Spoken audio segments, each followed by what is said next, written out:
বিসমিল্লাহির রহমানির রহিম। সবাইকে অনেক শুভেচ্ছা। আমরা আজ চতুর্থ অধ্যায় ওয়েব ডিজাইন পরিচিতি এবং HTML এর ওয়েবসাইট কাঠামো নিয়ে আলোচনা করব।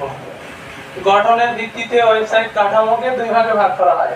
HTML এ গঠনের ভিত্তিতে ওয়েবসাইটে দুই ভাগে ভাগ করা হয়। তার একটা হলো স্ট্যাটিক ওয়েবসাইট এবং অন্যটি হলো ডাইনামিক ওয়েবসাইট। একটি হলো স্ট্যাটিক ওয়েবসাইট, অন্যটি হলো ডাইনামিক ওয়েবসাইট।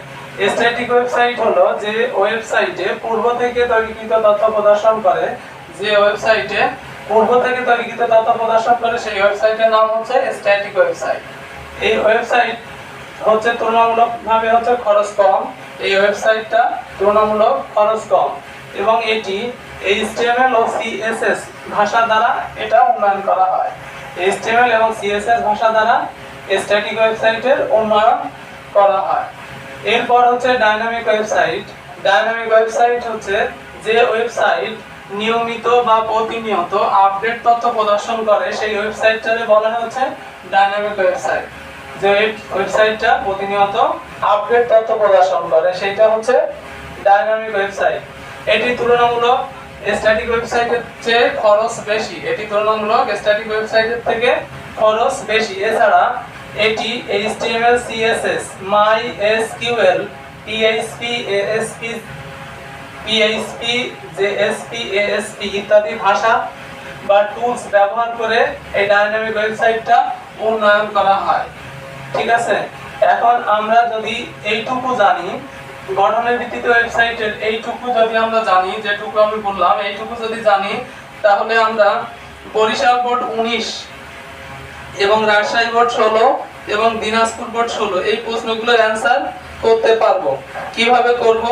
আমি বরিশাল বোর্ড 19 সালের প্রশ্নটা একটু দেখি। আমরা বরিশাল বোর্ড 19 সালের প্রশ্নটা হচ্ছে, ইলা ও আঞ্জুম দুইজন বান্ধবী মিলে HTML দিয়ে first, last, next, previous link বিশিষ্ট একটি ওয়েবসাইট তৈরি করে।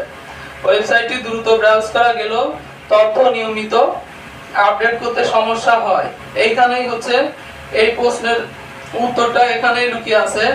ওয়েবসাইটটি দ্রুত ব্রাউজ করা গেলেও তথ্য নিয়মিত আপডেট করতে সমস্যা হওয়ার কারণে তারা PHP ও MySQL ইত্যাদি টুলস দিয়ে ওয়েবসাইটটি পরিবর্তনের সিদ্ধান্ত নেয়। প্রশ্নটা উদ্দীপকে উল্লেখিত সিদ্ধান্তের যৌক্তিকতা বিশ্লেষণ করো। প্রশ্নটা তাহলে ওয়েবসাইটে দ্রুত ব্রাউজ করা গেলেও, তার মানে দ্রুত ব্রাউজ করা যায় স্ট্যাটিক ওয়েবসাইট, কিন্তু নিয়মিত তথ্য আপডেট করা যায় না। তার মানে এটা ছিল স্ট্যাটিক, আর পরিবর্তন করার সিদ্ধান্ত নিয়েছে PHP এবং MySQL।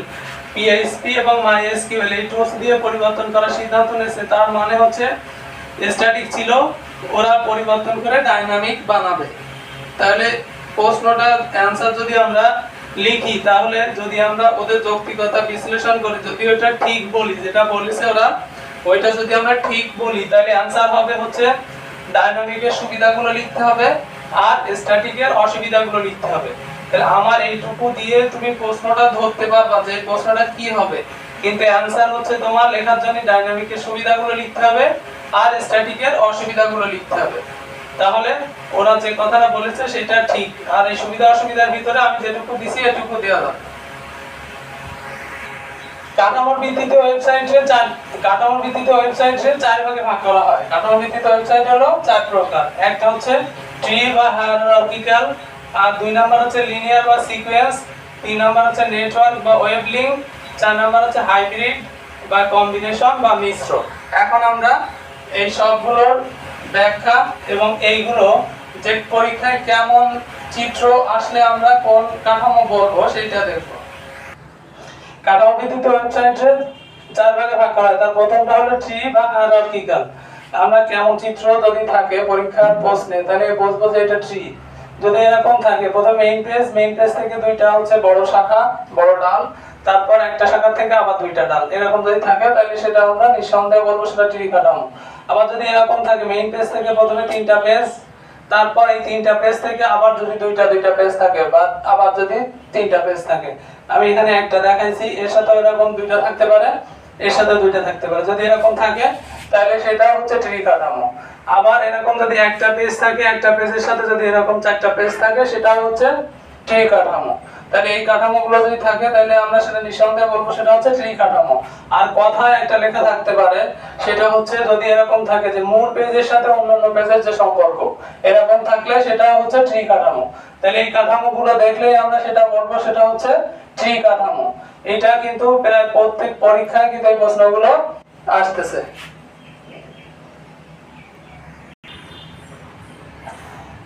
এখন আমরা লিনিয়ার কাঠামোটা দেখবো। লিনিয়ার কাঠামোটা কেমন? লিনিয়ার কাঠামোটা সবচেয়ে বেশি গুরুত্বপূর্ণ। লিনিয়ার কাঠামো চিত্র এরকম হতে পারে, প্রথমে মেইন পেজ, এরপরে মেইন পেজ থেকে একটা দুইটা বা এরপর আরো একটা পেজ থাকতে পারে, এরকম চিত্র যে দুই দিকে তীর চিহ্ন, তারপরে এরকম থাকতে পারে মেইন পেজ, তারপর একটা, তারপর আরেকটা, এরকম আরো থাকতে পারে, তারপর ওর থেকে আবার প্রথম, তারপর এরকম দুই দিকে যদি তীর চিহ্ন থাকে তাহলে সেটা অবশ্যই লিনিয়ার বা সিকোয়েন্স কাঠামো। দুই দিকে তীর চিহ্ন থাকলে সেটা লিনিয়ার বা সিকোয়েন্স কাঠামো। এরপরে কিছু কথা থাকতে পারে, সেই কথাগুলো হলো ফার্স্ট, লাস্ট, নেক্সট, প্রিভিয়াস। এই কথাটা থাকা মানে সেটা হচ্ছে লিনিয়ার কাঠামো।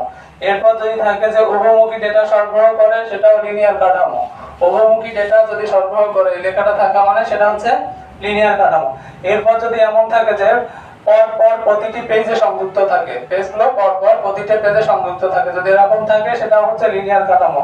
তারপর যদি এরকম থাকে যে হাইপারলিংক বা কোনো ঠিকানা যুক্ত করতে হবে, তাহলে সেটাও হচ্ছে লিনিয়ার কাঠামো। তাহলে আমরা এই চিত্রগুলো দেখলে সেটা হচ্ছে নিঃসন্দেহে বলবো সেটা লিনিয়ার কাঠামো। এরপরে হচ্ছে আছে নেটওয়ার্ক। নেটওয়ার্ক কাঠামো চিত্র হচ্ছে একটাই, মূলত এই একটা চিত্র, এই চিত্রটা দেখলেই আমরা সেটা নিঃসন্দেহে বলবো সেটা হচ্ছে নেটওয়ার্ক বা ওয়েব লিংক কাঠামো।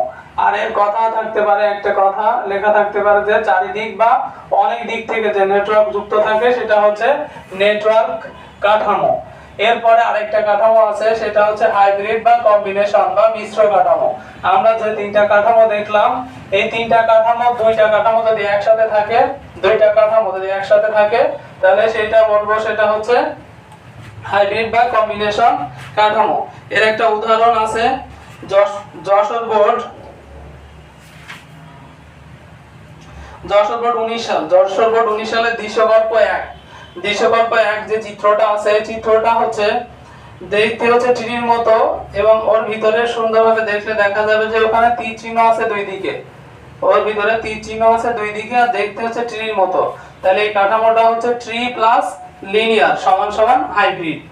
আর দৃশ্যকল্প 2 হচ্ছে ট্রি কাঠামো, এটা সবাই আমরা হয়তো বুঝতে পারবো। এরপরে ঢাকা বোর্ড 19 সালের প্রথম চিত্রটা হচ্ছে ট্রি কাঠামো, যেটা আমার চিত্রে দেওয়া আছে। এরপর চট্টগ্রাম বোর্ড 19 সালে দ্বিতীয় চিত্র, এটা হচ্ছে লিনিয়ার কাঠামো।